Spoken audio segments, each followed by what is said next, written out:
This is a true story, narrated by the owner of the YouTube channel Mr. How Ghost Story. This story is titled The Devil Mother. Continuing from the previous part 3 is titled Omen of Disaster, inviting everyone to listen attentively. If the dead were to come back to life in our village, it would surely become incredibly famous. Such a phenomenon would definitely be the talk of the town among the villagers. However, when asked, both the husband and wife shook their heads in denial. The wife said, "Sir, both my husband and I are over 40 years old. My husband is originally from here, while I have been living here as his wife for more than 20 years now. But we have never witnessed anyone who has died come back to life. If there was such a case, we would definitely know because our village is quite small.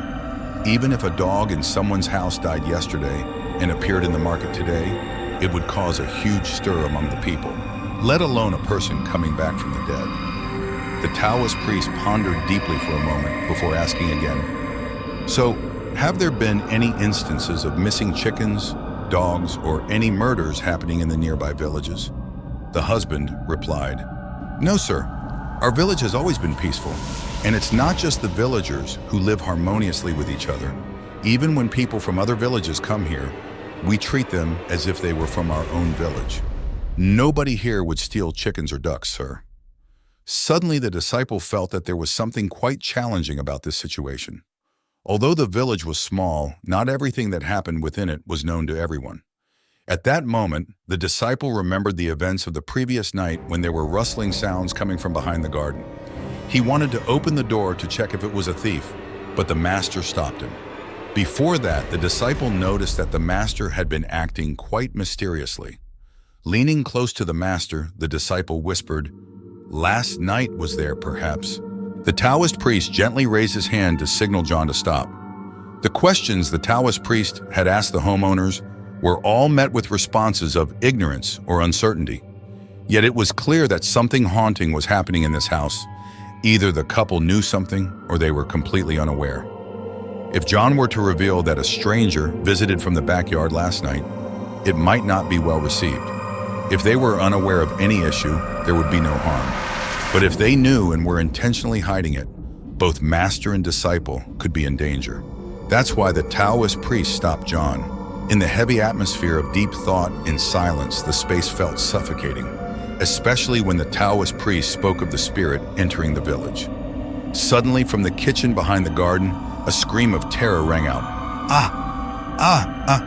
Grandfather, grandmother, ... come down here and look at this." The scream was from T, the domestic helper, who was panicking. The homeowners quickly got up and rushed downstairs. John was about to follow when the Taoist priest held him back. "Wait a moment, there's no need to panic. Let them see what it is first." After everyone ran down to the kitchen, the Taoist priest slowly stood up with John to see what had made the domestic helper scream so.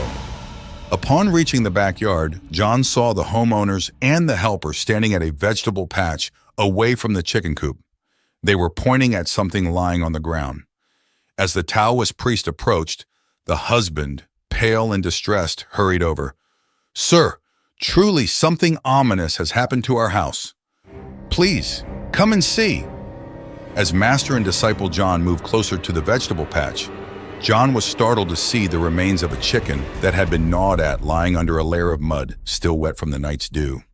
The chicken's carcass was mangled, with only a bit of the belly remaining, and its feathers were still sticking to the fresh green leaves of the vegetable patch, stained with blood. The Taoist priest sat down to examine the mangled chicken for a moment, pressing his fingertip into the soil where the chicken lay, then lifting it to examine. The soil at his fingertip was completely black, starkly different from the brown color of the surrounding soil. The Taoist priest stood up, looked at the homeowners, and said, "Without a doubt, there are zombies in this village. Last night, one snuck in here and ate the homeowner's live chicken, but for some reason it didn't finish the meal and left. That's also why we woke up this morning to the smell of death in the air." Turning to John, the Taoist priest said, "Take a good look. The soil where the zombies have been sitting usually smells fouler than the rest. This is because they are dead bodies that have decayed. But due to their stubborn clinging to the mortal realm, their yin energy is extremely heavy. and the stench of death they emit makes the places they've been to and the objects they've touched reek. Look at the chicken carcass. Even though it was only eaten last night, it's already crawling with maggots. Now light a fire and burn that carcass. Then pour alcohol over the area where the chicken died and remove the contaminated soil from the house. For now, do as I've instructed. The domestic helper Thea, visibly terrified, stammered, "I was going to catch a chicken for lunch to serve the master, but I got scared when I saw the carcass on my way to the coop." The homeowners pleaded with the Taoist priest, "Your predictions are like those of a deity. We beg you to help us, no matter the cost." The Taoist priest silenced everyone, warning that the surroundings were full of ears. He gestured for everyone to go back inside the house while John finished the rest as instructed, guessing that all three of them were unaware of this incident. Returning to the earlier inquiry, the Taoist priest asked, "Has your family ever encountered this before I arrived?" The wife replied, "No, sir. Nothing like this has ever happened before. As I've said, our community is very close-knit. Nobody steals from anyone else. You see, our house, although somewhat affluent, only has a makeshift fence because we've never been robbed." It was almost noon, and the Taoist priest knew that asking the homeowners any further would likely yield no additional information. This wasn't surprising. They were ordinary people. How could they distinguish between spirits and demons? Stroking his white beard, the Taoist priest stood up and said, "Now both of you calm down and think this through. Having stayed and eaten here for a few days, I also have a responsibility in this matter. But remember, do not speak of this to anyone outside. Act as if nothing has happened. However, I advise you to avoid going out at night. Considering the state of the chicken's corpse, I suspect it won't be long before disaster strikes this village." The homeowners nodded vigorously, and the Taoist priest sighed deeply before retreating into the room. John, having completed his tasks, entered the room and noticed the Taoist priest deep in thought, his expression slightly furrowed. John asked, "Is the matter of the zombies troubling you so much?" Hearing John's voice, the Taoist priest replied, "Are you there? Have you finished everything?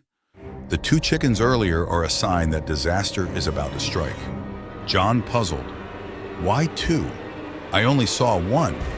The Taoist priest explained, "Where the chicken died, there were feathers of 2 different kinds, which means there couldn't have been just 1. One was eaten so thoroughly that not a bone was left. I'm certain that it was interrupted while eating last night and fled. Do you remember when I stopped you from opening the door?" That was the moment. As far as I know, these undead creatures usually feed on the blood or the yang energy of living beings to sustain their unnatural existence. But seeing that more than half of the chicken's body was consumed, I realized that the yang energy of animals is no longer sufficient for it. In just a few more days, it will seek out beings with stronger yang energy. That will be the disaster. John, dismayed by his master's words, naturally understood what his master was hinting at. "Are you referring to humans?" The Taoist priest nodded gently. "Not just any humans, but especially young children, who possess extremely strong yang energy and are pure of thought. These are the preferred targets of demons and evil spirits. A great calamity is about to befall this village." John quickly said, "Master, can you help them avoid this disaster?" The Taoist priest looked at John with a smile. "You truly have a compassionate heart, and I wish to help them too. However, zombies and demons, although documented, have never been seen by me in person. Even my own master only knew of zombies through ancient texts. Furthermore, these are forms of unnatural magic, going against the natural order and moral principles. So my master did not want his disciples to learn and lose their human essence. Therefore, my knowledge of this type of evil spirit is only theoretical. Not to mention, as outsiders, we lack local geographical knowledge, making it difficult to find them quickly. Since demons disguised as humans don't go out in the morning, how can we possibly identify them among the hundreds and thousands of people here?" John remained silent, listening as his master continued. "Moreover, this type of demon cannot be eradicated by ordinary exorcism methods. I'm also considering scouting around here to see if anything can be discovered. The longer we wait, the more severe the situation becomes. I once heard from my master about an incident a long time ago involving a sorcerer who controlled zombies. Due to some mistake or the spell backfiring, the zombie killed the sorcerer and brought a great calamity upon an entire village. John, alarmed, asked his master, "What kind of disaster was that, master?" The Taoist priest's eyes narrowed as he replied with a trembling voice, "It ate 20 children in the village before it disappeared, but it didn't exactly disappear. My master said that if it absorbed enough yang energy, the demon could transform into a normal-looking human, but with a demonic core, continuing to live and do evil. That's why, after the death of those 20 children, it wasn't long before the villagers all vanished. While these are just records, the truth is that all those who controlled zombies were hunted down, and anything related to zombies remains only in legends." Looking at John, the Taoist priest continued, "Demons and zombies are fundamentally similar. They can kill with a purpose, and they know exactly what they want from the living. They are not like wandering souls or haunted spirits with only a trace of their essence left, aimlessly roaming. Ghosts can only attach themselves and bring negative energy to the living, but demons and zombies can directly take lives. In every aspect, zombies are much more terrifying than ghosts or spirits because they are dead people who are still alive." Stroking his silver beard, the Taoist priest sighed deeply and gazed out the window in deep thought. "To think that at my age I would encounter a type of zombie from Europe. Perhaps it's also fate decreed by the heavens. There's fortune within disaster and disaster within fortune. Indeed, the gods have a peculiar sense of humor with humans. Ha ha ha, ha ha ha." The laughter of the Taoist priest rang out refreshingly, but looking at his face, John knew his master was laughing to hide a sorrow or a deep secret he did not wish to reveal. Zombies. Could there really be such a terrifying demon in this world? Part 3 has concluded. Please remember to subscribe to the channel to watch Part 4. Thank you very much. Goodbye and see you in the next video.